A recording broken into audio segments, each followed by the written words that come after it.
The sheer size of Game of Thrones map of Westeros alone is already somewhat daunting, and that's just around half of the known world. Game of Thrones' story is quite dense and not easy to break into.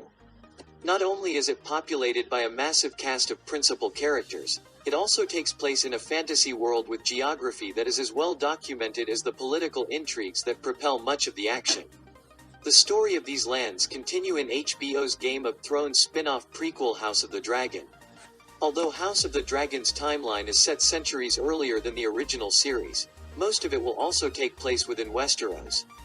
George R.R. Martin created an incredibly detailed and believable backdrop for the A Song of Ice and Fire series, so much so that Game of Thrones' location map have drawn droves of tourists to where filming took place.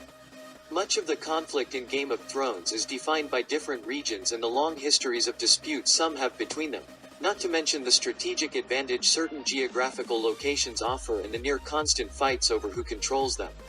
Indeed, Game of Thrones' setting and locations are just as important as the families dividing up the lands among their subjects and heirs.